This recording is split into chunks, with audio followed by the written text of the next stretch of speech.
ரொம்ப நாள் வெயிட் பண்ணேன். அதாவது ஒரு 2 வருஷம் சும்மாவே இருந்தேன். அது ஸ்டூடியோனா என்ன, அது என்ன ஃபீல்டு, அது எப்படி இருக்கும், நீங்கள் இதை வந்து படித்து கற்றுக்கிட்டீங்களா அப்படின்னு கேட்பாங்க. அந்த நேரத்தில் வந்து நான் என் ஃப்ரெண்டோட சப்போர்ட், என்னோடய ஹஸ்பண்ட், எல்லாருமே என் ஃபேமிலி மொத்தம் எல்லாமே பண்ணுறதுனால தான் அது வெயிட் பண்ண மாட்டுறாங்க. இன்வெஸ்ட் பண்ண ஒரு மாதத்துலேயே நம்ம கோடீஸ்வரன் ஆகணும். இருந்தாலும் எல்லாருடைய ஒரு விஷயமும் என் தகப்பத்தாய் இல்லைன்னா இன்றைக்கி நான் இந்த நிலைமைக்கு நான் வந்திருக்கவே முடியாது.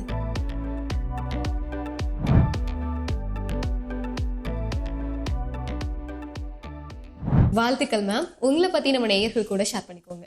என் பேர் ஆயிஷா.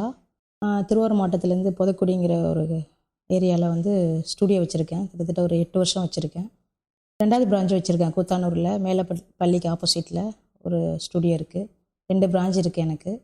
இது வரைக்கும் ஒரு 8 வருஷம் ரன் பண்ணிக்கிட்டு இருக்கேன்.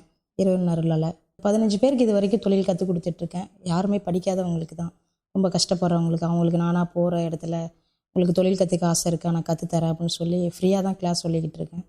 அவங்களும் கற்றுக்கிட்டு வீடியோ எடுத்துகிட்டு தான் இருக்காங்க, என் கூட வந்துட்டு தான் இருக்காங்க. Okay ma'am. இப்போ 8 வருஷமாக சூப்பராக ஒரு ஃபோட்டோகிராஃபி ஃபீல்டில் நீங்கள் இருந்துகிட்ருக்கீங்க. ஸோ எப்படி போயிட்டுருக்கு இப்போ உங்களுடைய இந்த ஜேர்னி? இப்போ எனக்கு தூங்க டைம் இல்லை, அதான் உண்மையான விஷயம். தூங்குறதுக்கு டைமே இல்லை, வேலை. ஏன்னா ஃபுல்லாக வீடியோ எடுக்கிறது, ஃபோட்டோ எடுக்கிறது, எடிட்டிங் நாங்களே தான் பண்ணுறோம். எடிட்டிங்லாம் வெளில எதுவுமே பண்ணி கொடுக்குறதில்ல. பெண்டு மட்டும் தான் வெளில போட்டுப்போம், கேரளா ஸ்டைல் போட்டுப்போம். லோக்கல் எதுவுமே வச்சுக்கிறது இல்லை. நம்மளே எல்லாம் ஓனாக தான் பண்ணுறோம். என்னோடய ஹஸ்பண்ட் நானும் தான் பண்ணிகிட்ருக்கோம். 8 வருஷம் இது வரை பண்ணிகிட்ருக்கோம். Okay ma'am. இப்போ ஃபோட்டோகிராஃபி அப்படின்னு வரும்போது நிறைய ஈவெண்ட்ஸ்லாம் நம்ம பார்த்துருப்போம். மோஸ்ட்லி ஜென்ஸ் தான் வந்து பெரிய பெரிய கேமரா, லைட் இதெல்லாம் நின்றுருப்பாங்க. இப்போ நீங்கள் ஒரு லேடி ஃபோட்டோகிராஃபியாக எப்படி இந்த ஃபீல்டுக்குள்ளே ஃபஸ்ட்டு நீங்கள் உள்ளே வந்தீங்க மேம்? ஏன்னா பார்த்தீங்கன்னா நான் வந்து படிக்கலை. நிறையா கஸ்டமர்கிட்ட வந்து கேட்பாங்க, நல்ல கூட்டத்திலாம் கேட்பாங்க, நீங்கள் இதை வந்து படித்து கற்றுக்கிட்டீங்களா அப்படின்னு கேட்பாங்க. அந்த நேரத்தில் வந்து நான் அவங்களுக்கு டைம் இருக்காது. ஆமாம் அப்படின்னு சொல்லிட்டு நான் வந்திருக்கேன். ஆனால் நான் படிக்கலை. நான் வந்து வெறும் 6வது தான் படிச்சிருக்கேன். இதுதான் உண்மையான ஒரு விஷயம். எனக்கு இன்ட்ரெஸ்ட்லாம் இந்த தொழிலில் எதுவுமே கிடையாது. நான் போனேன், ஒரு ஒர்க் எனக்கு ரொம்ப ஃபேமிலி கஷ்டம். நான் போகும்போது பார்த்தீங்கன்னா ஒரு ஸ்டூடியோ நீடாமங்கலத்தில் நியூ ஸ்டூடியோன்னு ஒரு ஸ்டூடியோ, அங்கே தான் வந்து 1 மந்த்துக்கு வந்து ஃபோட்டோ கட் பண்ணி கேஷியர் வேலைக்கு ஆள்லன்னு கூப்பிட்டுருந்தாங்க. அப்போ நாங்கள் போயிருக்கும்போது பார்த்தீங்கன்னா அவங்க ஒரு ஆஃபீஸ் வந்து பிரான்ச்சு வந்து க்ளோஸ் பண்ணாங்க. அந்த க்ளோஸ் பண்ணும்போது எனக்கு ஆல்ரெடி இங்கே ஃப்ரெண்ட் இருக்கானே எங்களோட ஓனருக்கு தெரியும். நீங்கள் வேணால் போய் வைங்களேன் அப்படின்னு கேட்டிருந்தாங்க. அப்போ நான் சொல்லும்போது எனக்கு ஒன்றுமே தெரிலண்ணே, எப்படி நீங்கள் வந்து என்னை வைக்க சொல்கிறீங்க அப்படிங்கும்போது, என் ஆஃபீஸ்லேருந்து ஒரு ஆள் விடுறேன், நீங்கள் கற்றுக்கிட்டு வைங்க அப்படின்னு என்னுடைய ஓனர் சதீஷ்குமாருங்கிறவங்க சொன்னாங்க. சொல்லியிருக்கும்போது சரி ஓகே, யதார்த்தமாக என் ஃப்ரெண்டு இங்கே தான் இருக்கா, என் ஃப்ரெண்டு இருக்கிறதுனால சரி நம்மளை விட மாட்டாங்களே வீட்டில் அப்படின்னா, அப்புறம் அத்தாட்ட கேட்கும்போது அவங்க சொன்னாங்க, சரி ஓகே இதெல்லாம் வந்து ஆகாது, பொம்பளை பிள்ளை இதெல்லாம் செய்யக்கூடாது, ஊர் விட்டு ஊர் போயின்னு எல்லார் வீட்லேயும் நடக்கிற மாதிரி எங்கள் வீட்லேயும் நடந்துச்சு. நான் கொஞ்சம் சொல்லி பேச்சு கேட்காத பிள்ளை, அதனால் என்னோடய இன்ட்ரெஸ்ட்டுக்காக அதை நான் பண்ணேன். விளையாட்டுத்தனமாக பண்ணேன். அது இன்ஷால்லா இதை இவ்வளோ ஒரு இடத்துக்கு கொண்டுட்டு வரணும்னு நினச்சி கூட பார்க்கல. ரொம்ப நாள் வெயிட் பண்ணேன். அதாவது ஒரு 2 வருஷம் சும்மாவே இருந்தேன். அது ஸ்டூடியோனா என்ன, அது என்ன ஃபீல்டு, அது எப்படி இருக்கும், அது என்ன செய்ய போகிறோம், அது எதுவுமே தெரியாது. சும்மா பாஸ்போர்ட் சைஸ் நல்ல பெரிய ஆஃபீஸாக ஓப்பன் பண்ணேன். பாஸ்போர்ட் சைஸுக்கே இங்கே உள்ள புதக்குடி ஜனம் வந்து வீட்டுக்கு தான் கூப்பிடுவாங்க, இங்கே ஆஃபீஸ்க்கு வரமாட்டாங்க. அப்படி தான் நார்மலாக ஆரம்பிச்சது. அப்புறம் 2 வருஷம் தான், அப்புறம் வேறு ஸ்டூடியோ ஓப்பன் பண்ணேன். அப்படியே ஓப்பன் பண்ணி மெயினுக்கு வந்தேன். அப்படியே வந்து அப்படியே கொஞ்சம் கொஞ்சமாக சும்மா சின்னதாக ஒரு பர்த்டே ஃபங்க்ஷன் அதை அட்டன் பண்ணி நல்ல விதமாக கொடுக்குறது. அப்படியே அடுத்தடுத்து ஒரு ஸ்டெப் எடுத்தேன். பயம் போயிடுச்சு. ஃபஸ்ட் டைம் போகும்போது ஒரு மாதிரி கில்ட்டியாக, அவங்க வீட்டில் ஒரு காஃபி கூட குடிக்க முடியாது, ஒரு மாதிரியாக இருந்துச்சு. அதுக்கப்புறம் நார்மலாக போய் அப்படியே பழகிருச்சு ஃபுல் அண்ட் ஃபுல். இப்போ நம்ம அப்படியே தைரியமாக போல்டாக நம்மளே சிங்கிளாக காரில் போய் ஃபங்க்ஷன் எடுத்துகிட்டு நல்ல விதமாக மறுபடியும் வந்து அந்த காப்பி பண்ணி திரும்பி காலில் ஒர்க் பண்ணி, சில கஸ்டமருக்குலாம் 2 நாளில் கொடுத்துருக்கேன், சில கஸ்டமருக்கு 1 நாளில் கொடுத்துருக்கேன். வீடியோலாம் ஃபங்க்ஷனை பொறுத்து இருக்குது. இப்போது ஒரு ஃபங்க்ஷன் எடுத்துகிட்டு வந்தோம்னா நாளைக்கு ஃப்ரீனா கண்டிப்பாக அந்த ஒர்க்கை ஸ்டார்ட் பண்ணலாம். ஃப்ரீ டைம் இல்லைன்னா ஒரு 10 நாள் அப்படி போயிட்டுருக்கும். இது வரைக்கும் எல்லாருக்கும் நல்ல விதமாக கொடுத்துட்டு தான் இருக்கும். Okay ma'am. இப்போ சொன்னீங்க பெருசாக வந்து ட்ரைனிங் எங்கேயும் எடுத்துக்கிட்டது கிடையாது, படிப்பு அப்படின்றது வந்து பெருசாக அந்தளவுக்கு இன்ட்ரெஸ்ட் இல்லை அப்படின்னு. பட் வந்து நீங்களே கார் டிரைவ் பண்ணி லாங் டைம் ட்ராவல் பண்ணி ஒரு ஃபோட்டோ ஷூட்லாம் பண்ணுறீங்க. எப்படி இருக்கும் உங்களுடைய எக்ஸ்பீரியன்ஸ்? அது சின்ன பிள்ளையிலேருந்து ஒரு ஆர்வம். ஏன்னா எங்கள் அத்தாவுக்கு வந்து பார்த்திங்கன்னா சைக்கிளே ஓட்ட மாட்டாங்க. அவங்களுக்கு தான் பெரிய பெரிய நன்றி சொல்லணும். ஃபஸ்ட்டு சைக்கிள் கற்றுக்கும் போது ஒத்துக்கிட்டாங்க. அதுக்கப்புறம் பார்த்திங்கன்னா பைக் கற்றுக்க ஒத்துக்கிட்டாங்க. அப்புறம் காரு கற்றுக்கணும் அப்படின்னு சொன்னேன், அதுக்கும் ஒத்துக்கிட்டாங்க. இன்றைக்கி அவங்க இல்லை, பட் இந்த அளவுக்கு நான் இருக்கிறத அவங்களால பார்க்க முடியல, அவங்க இல்லை. இருந்தாலும் எல்லாருடைய ஒரு விஷயமும் என் தகப்பத்தாய் இல்லைன்னா இன்றைக்கி நான் இந்த நிலைமைக்கு நான் வந்திருக்கவே முடியாது. உண்மையான விஷயம். அவங்களோட நல்ல ஒரு சப்போர்ட் சப்போர்ட் பண்ணாங்க. "நீ எது பண்ணாலும் சரி பண்ணு" அப்படின்னு ஒரு விஷயம் சொன்னாங்க. ஸ்டுடியோ ஃபீல்டு தான் வேணான்னு சொன்னாங்க. ஆனால் அது நான் என்னுடைய ஆசைக்காக நான் வச்சேன். ஏன்னா என் ஃப்ரெண்டை பார்க்க விட மாட்டாங்க அப்படின்ட்டு அதுக்காக தான் வச்சது. அது இன்றைக்கி இந்த அளவுக்கு வந்து ஒரு நல்ல இடத்துக்கு கொண்டு போக நான் நினைக்கவே இல்லை. என்னால் இன்னைக்கு சில குடும்பங்கள் நல்லா இருக்குது. ஏன்னா நான் ஒரு 2-3 பேருக்கு வேலை கொடுக்குறேன். அது எனக்கு ரொம்ப சந்தோஷமாக இருக்குது. ரொம்ப ஹாப்பியாக இருக்குது. அது நீங்கள் நினச்சி கூட பார்க்க முடியாது. அவ்வளோ சந்தோஷமாக இருக்கும். Okay ma'am. இப்போ பார்த்தீங்கன்னா நிறைய ஷூட் போயிருப்பீங்க, நிறைய ஈவெண்ட்ஸில் நீங்கள் கலந்துட்டு இருந்திருப்பீங்க. இப்போ வந்து உங்களுக்கு இதுவரையும் நீங்கள் எத்தனை ஷூட் போயிருப்பீங்க, எத்தனை ப்ரோக்ராம் அட்டன் பண்ணியிருப்பீங்க, அதில் உங்களுக்கு ரொம்ப பிடிச்சது அப்படின்னு எதை சொல்லுவீங்க? எனக்கு எல்லா கஸ்டமரோட ப்ரோக்ராமும் எனக்கு ரொம்ப முக்கியமானது. எல்லா கஸ்டமருக்குமே வந்து பெஸ்ட்டாக கொடுக்கணும் அப்படிங்கிறது தான். என்ன சில விஷயங்கள் சில இடத்துக்கு போகும்போது என்ன பண்ணுவாங்கன்னா, 5 மணிக்கு கூப்பிடுவாங்க. நம்ம 5 மணிக்கு போகும். 8 மணி ஆகும். அது சில கஸ்டமர் அதே 5 மணிக்கு கூப்பிடும்போது சரி 6 மணிக்கு போகும் அப்படிங்கும்போது அந்த கஸ்டமர் வீட்டில் வந்து ப்ராப்பராக ஃபங்க்ஷன் ஈவெண்ட்டு ஸ்டார்ட் ஆகும். அந்த மாதிரியான விஷயங்கள் அதுமாரி வந்து இப்போ ஈவெண்ட் முடிஞ்சோடனே என்ன ஆகும்னு பார்த்தீங்கன்னா முடிஞ்சிடும். அது வெயிட் பண்ண சொல்லுவாங்க ஒரு 5 மணி நேரம் 4 மணி நேரம். மாப்பிள்ளை பொண்ணு வந்து தான் அந்த அரிசி அழுக்கிற ஃபங்க்ஷன் அது மாதிரிலாம் ஸ்டார்ட் பண்ணுவாங்க. அப்போ எங்களுக்கு வந்து ரொம்ப அந்த அந்த நேரம் டயர்டாக இருக்கும். ரொம்ப உடம்புலாம் பொழுதன்னைக்கு நிற்கிறோம். அந்த ஒரு சீனுக்கு ரொம்ப இருக்கும். மற்றபடி எல்லாருக்கும் பெஸ்ட்டாக பண்ணி தரணும். ரொம்ப ஹாப்பியாக தான் போவோம். வேலை பார்க்கணும், ரொம்ப பெஸ்ட்டாக பண்ணி கொடுக்கணும். என்னென்ன கிளிப் எடுக்கணுமோ அதெல்லாம் ரொம்ப ஆர்வத்தோடு இன்ட்ரெஸ்ட்டோடு தான் எடுப்போம். எனக்கு எல்லா ஃபங்க்ஷனுமே ரொம்ப பிடிச்ச ஃபங்க்ஷன் இது இதுன்னு கிடையாது. எனக்கு எல்லா கஸ்டமருமே ரொம்ப முக்கியமான கஸ்டமர். எல்லாருக்குமே நல்ல விதமாக பண்ணி கொடுக்கணுங்கிற ஆசை தான். சில கஸ்டமருக்கு மனசங்கட்டம் எதுவும் சொல்லலையா என்னன்னு தெரில. ஆனால் இது வரைக்கும் எனக்கு எந்த ஒரு இஷ்யூவும் எதுவும் வந்ததில்லை அல்லாததுனால. Okay ma'am. இப்போ நிறைய ஸ்ட்ரகிள்ஸ் எல்லாம் ஃபேஸ் பண்ணி தான் நீங்கள் இந்த ஃபீல்ட்லேயுமே இருப்பீங்க இல்லையா? ஏன்னா எல்லா பிஸ்னஸ்லையுமே இருக்க மாதிரி இதுலேயுமே நிச்சயமாக இருக்கும். பட் வந்து எவ்வளோ ஸ்ட்ரகிள்ஸ் வந்தாலும் யார் என்ன சொன்னாலும் நான் அடுத்தடுத்த கட்டம் நோக்கி நகர்ந்து போகிறதுக்கு எனக்கு இதுதான் காரணம் அப்படின்னு எதை சொல்லுவீங்க? என்னுடைய குடும்பம், என்னுடைய கணவர், என்னுடைய ஃப்ரெண்டு இவங்க எல்லாருமே எனக்கு ரொம்ப சப்போர்ட்டிவாக இருக்கிறதுனால தான் நான் ஓடிக்கிட்டே இருக்கேன். இன்னமும் ஓடுவேன். நிறைய ப்ராப்ளம்லாம் இருக்குது உடம்புல. ஸோ இன்னமும் ஓடிக்கிட்டே இருக்கலாம். ரொம்ப ஆசையாக இருக்குது. எல்லோரும் கஸ்டமர்லாம் ஒவ்வொரு கஸ்டமர் லேடிஸ்லாம் வந்து இந்த தொழிலை விட்டுறாதீங்க, நல்ல விதமாக பண்ணுங்கள். என் பொண்ணுக்கு கல்யாணம் இருக்குது, எனக்கு ரொம்ப சந்தோஷமாக இருக்குது உங்களை பார்த்தது. நிறைய கஸ்டமருக்கு வந்து என்கரேஜ் தான் கொடுப்பாங்க. லேடிஸாக பண்ணுறீங்க. இது முதல்லலாம் வந்து ஆம்பளைங்க பேச மாட்டாங்க கிட்ட வந்து. இப்போ நிறைய ஆம்பளைங்க கிட்ட வந்து மாஷா அல்லா லேடிஸ் பண்ணுறது எங்களுக்கு ரொம்ப சந்தோஷம் அப்படின்லாம் சொல்கிறது ரொம்ப ஹாப்பியாக இருக்குது. ரொம்ப எனர்ஜியாக இருக்குது. அடுத்த கட்டத்துக்கு போகணும். நிறையா வேறு லெவல் ஒரு சினிமா எடுக்கிற லெவலுக்கு கூட ஆசை ரொம்ப வந்துருச்சு. ஓகே. இப்போ வந்து உங்களுடைய ஃபேமிலி சப்போர்ட் அப்படின்றது ரொம்ப முக்கியம். அப்போ வந்து நீங்கள் உங்கள் பிறந்த வீட்டில் இருந்தப்போ வந்து அங்கே சப்போர்ட் பண்ணி உங்களுக்கு இந்த ஃபீல்டுக்கு அலோவ் பண்ணியிருக்காங்க அப்படின்னாலும் அடுத்த கட்டம் அப்படின்னு நம்ம போகும்போது நம்மளுடைய ஃபேமிலி இருக்கும், குழந்தைங்க இருப்பாங்க. ஸோ எல்லாத்தையும் எப்படி ஹேண்டில் பண்ணி இந்த ஃபீல்டை நீங்கள் ஒர்க் பண்ணுறீங்க? சப்போர்ட் எப்படி இருக்குது? அதை விட இந்த தொழிலை அவ்வளோ நேசித்து நான் பண்ணுறேன். வேறு ஒன்றும் இல்லை. நாளைக்கே பார்த்தீங்கன்னா ஃப்ரீயாக இருக்கும். சிஸ்டர் வீட்டுக்கு போயிட்டு வரலாம்னு பிளான் பண்ணோம். திடீர்னு ஒரு கஸ்டமர் அடித்து நாளைக்கு ஈவெண்ட்டை நிச்சயம் புக் பண்ணுறாங்க. நம்ம எதுவுமே பண்ண முடியாது. அப்போ அதை அப்படியே தள்ளி வச்சுட்டு அடுத்த ஈவெண்ட்டை புக் பண்ணிட்டேன். நாளைக்கு கரெக்டாக 9 மணிக்கு இருக்கணும். அவங்க எந்த ஊர் லொக்கேஷன் கூட தெரியும். 76 கிலோமீட்டர் இருக்குது. நாளைக்கு மார்னிங் கிளம்பி அங்கே போகணும். கரெக்டாக 9 மணிக்கு அங்கே ரீச் ஆகணும் இன்ஷா அல்லாஹ். Okay ma'am. இப்போ நிறைய ஷூட்ஸ் நீங்கள் போய் நிறையவே எடுத்து பண்ணிகிட்ருக்கீங்க. இதில் உங்களுக்கு மறக்க முடியாமல் ஒரு தருணங்கள் ஏதாவது இருக்கும் இல்லையா? அப்போ இந்த 8 வருஷ ஜேர்னியில் அந்த மாதிரி ஏதாவது ஷேர் பண்ணிக்கோங்க. 2 ஃபங்க்ஷன் புக் ஆயிடுச்சு. போயிட்டோம், வெளியூர் போயிட்டோம். ஃபங்க்ஷனுக்கு ஈவெண்ட்டுக்கெலாம் போயிட்டோம். ஆல்ரெடி ஒரு புக் பண்ணது நான் தான் அட்வான்ஸ் வாங்கினேன். அதை வந்து நான் மறந்துட்டேன். வேறு ஈவெண்ட்டுக்கு போயிட்டேன். அந்த கஸ்டமர் 5 மணிக்கு என்னை கூப்பிட்டாங்க. எனக்கு டக்குன்னு ஒன்றுமே பண்ண முடியல. என்னடா பண்ணுறது அப்படின்னு பார்த்தீங்கன்னா கிட்டத்தட்ட 150 கிலோமீட்டரில் நான் இருக்கேன். அவங்க மல்லிப்பட்டினம். கரெக்டாக தெரியும். ஏன்னா லைஃப்பில் மறக்க முடியாத தொழிலில் ஒன்றுனா அது மட்டும்தான். நான் தான் புக் பண்ணியிருந்தேன்னா இங்கே பசங்க அட்வான்ஸ் வாங்கினவங்க சொதப்பி டேட்டை வேறு மாதிரி ஏரியாவில் லொக்கேஷன் வாங்கிட்டாங்க. நான் தான் இந்த கஸ்டமருக்கு நான் தான் அட்வான்ஸ் வாங்கினேன். நான் மல்லிப்பட்டினங்கிறத வந்து அந்த கஸ்டமர் தான் போலன்ட்டு நான் வாங்கிட்டேன். திடீர்னு வந்து அவங்க கஸ்டமர் 1 ஹவரில் இப்போ எனக்கு மெஹந்தி நீங்கள் வரணும் அப்படின்னு நான் தான் ஆள் அனுப்பிட்டேனே நான் சொல்கிறேன். இல்லையே நீங்கள் வரலையே ஆள் அப்படின்னோன்னு அப்புறம் எனக்கு கன்ஃபியூஷன் ஆகிட்டு. அப்புறம் பார்த்தா 3 ஃபங்க்ஷனு புக் பண்ணியிருக்காங்க. வந்தே ஆகணுங்கிறாங்க, வேறு வழியே இல்லை அப்படிங்கிறாங்க. சரி ஓகே. அப்புறம் பசங்க ஒரு 2 பாய்ஸ் என்னோட டீம் இருந்தாங்க. நீங்கள் அங்கே போயிருங்க, நான் அவங்கள்ட்ட ரொம்ப சாரி கேட்டேன் அப்படின்னா அவங்க ஒத்துக்கவே மாட்டாங்க. நீங்கள் லேடிஸ் தான் வரணும் அப்படின்னு சொன்னாங்க. தப்பு முழுக்க அது என்னோடது தான்.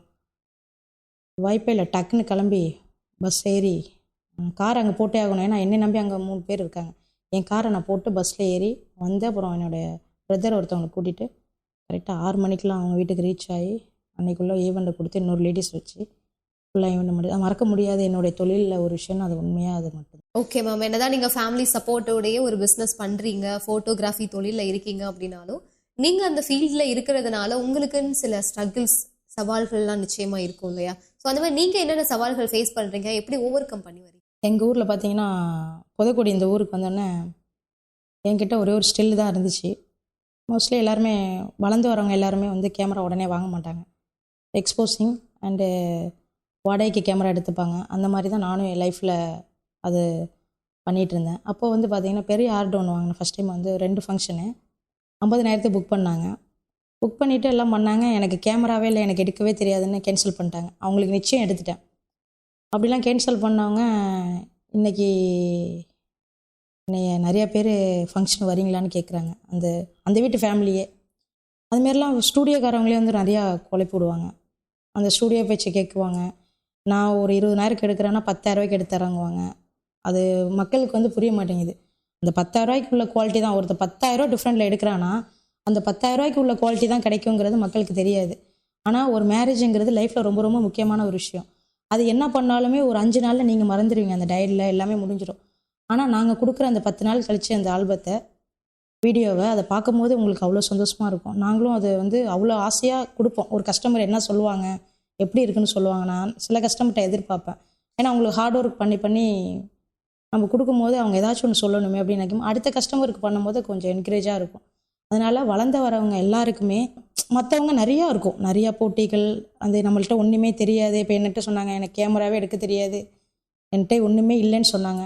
இன்றைக்கி கிட்டத்தட்ட என்கிட்ட வீடு இருக்குது, கார் இருக்குது. நான் நார்மலான ஒரு 600 கீத்தில் தான் இருந்தேன். ஒன்றுமே இல்லை எங்கள் வீட்டில்.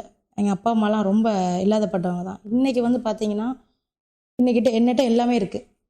வீடு, பங்களா, காரு எல்லாமே இருக்குது. என்னுடைய உழைப்பு தான், என் ஃப்ரெண்டோட சப்போர்ட், என்னோடய ஹஸ்பண்ட், எல்லாருமே என் ஃபேமிலி மொத்தம் எல்லாமே பண்ணுறதுனால தான் இன்றைக்கி இந்த இடத்துக்கு நான் வந்திருக்கேன். இதை நான் சம்பாதிக்கணுங்கிறதுனால தொழில் பண்ணலை. நாளைக்கு அடுத்த கட்டத்துக்கு நாளைக்கு பசி அதுக்கு போகணும் அப்படிங்கிறதுனால தான் போனது. இன்றைக்கி 10 பேர் வந்தாலும் என்னால் சாப்பாடு தாராளமாக கொடுக்க முடியும். என்னை நம்பி வரலாம். ஸோ அந்த அளவுக்கு நான் வளர்ந்துருக்கேன். அதுக்கு முழுக்க முழுக்க இறைவனோட அருள் தான். என் தாய் தப்பனை என்னை நல்ல விதமாக வளர்த்துட்டாங்க. நீ என் தகப்பன் இல்லை பார்க்குறதுக்கு, அதுதான் ரொம்ப கஷ்டமாக இருக்குது. Super ma'am. இப்போ நிறைய ஸ்ட்ரகிள்ஸ் தாண்டி நீங்கள் இதை பண்ணிகிட்ருக்கீங்க. ஸோ இதுக்கேட்டில் பார்த்தீங்கன்னா இப்போ ஷூட்ஸ்லாம் போகிறீங்கன்னா எவ்வளோ நேரம் அங்கே நீங்கள் ரொம்ப நின்றுட்டே இருக்கிற மாதிரிலாம் இருக்கும் இல்லையா? ஸோ அதை பற்றி கொஞ்சம் நின்றுக்கிட்டே இருக்கிற பிரச்சனைகள்லாம் நிறையா வந்துருச்சு எனக்கு. வேறு வழி இல்லை, வழிகள் எதுவுமே கிடையாது. நிற்கணும் தான் அந்த இடத்துலனா ஒரு 2 மணி நேரம் அது என்ன நடந்தாலும் நாங்கள் நகரவே முடியாது. அந்த 2 மணி நேரம் போயிட்டு அந்த கிளிப்பு போயிடும். நம்ம கையில் தவங்க போயிடுவாங்க. அந்த ஃபங்க்ஷனுக்கு பொண்ணு மாற்றி அப்புறம் மாப்பிள்ளையை மாற்றி கையில் தூங்குவாங்க. அந்த மகர் போடுவாங்க, பால் பழம் கொடுப்பாங்க. அது என்ன அந்த டைமில் ஒரு முக்கியமான கால் வந்தாலும் எடுக்க முடியாது. சில டைமில் நம்மளை தவிர்க்க முடியாத ஒரு சூழ்நிலைகளில் ஃபோன் பேசி தான் ஆகணும். ஃபோன் பேசிக்கிட்டே எடுத்து தான் ஆகணும். அந்த மாதிரிலாம் சூழ்நிலைகள் இருக்கும். Okay ma'am. இப்போ வந்து நிறைய ஸ்ட்ரகிள்ஸ் தாண்டி பண்ணிட்டு இருக்கிறதுக்கு மத்தியில் நம்ம ப்ரௌடாக ஃபீல் பண்ண மொமெண்ட்ஸ் அப்படின்னு இருக்குல்ல, நான் ரொம்ப பெருமையாக நினச்சேன் அப்படின்ற மாதிரி ஏதாவது தருணங்கள் இருந்தால் ஷேர் பண்ணிக்கோங்க. பெருமையாக நினச்சேன்னா நான் வெறும் 6வது தான் படிச்சிருக்கேன். எனக்கு வேலை கற்று தரீங்களான்னு கேட்குறாங்க நிறையா லேடி. திருநெல்வேலி எல்லாம் வெளியூர் பசங்க லேடியாக இருக்காங்க. ஏன்னா உள்ளூர்னா வரத்துக்கு வாய்ப்பு இல்லை, வெளியூர்னா வரலாம்.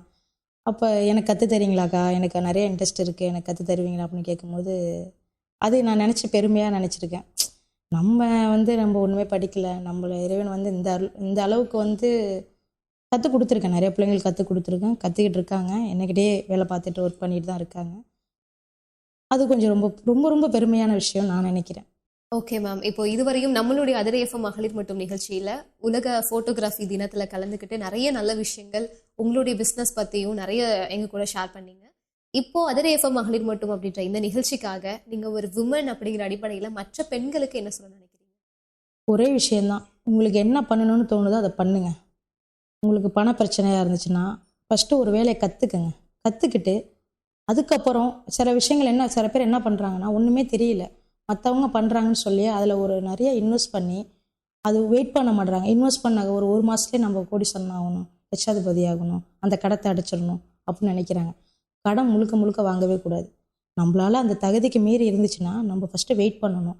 அது எப்போ சூழ்நிலைகள் அமையுமோ அதுக்குப்படி நம்மளோட சூழ்நிலைகள் எப்படி அமையும். ஆனால் ஆசைப்படுறதை அதை செஞ்சிடணும். உங்களுக்கு ஒரு ஆசை இருக்கா, அது எப்படி செய்யணும் அப்படிங்கிறத செஞ்சுக்கணும். அவசரப்பட்டு மற்றவங்க பண்ணுறாங்கங்கிற மாதிரி நம்ம கடன் வாங்கிட்டோம்னா ரொம்ப கஷ்டப்படணும்.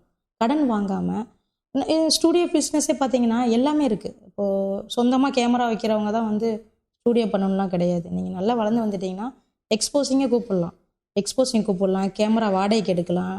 நீங்கள் எடுத்தோடனே போய் லோனில் விழுவுறீங்க, லோன் போட்டு கேமரா வாங்குறீங்க.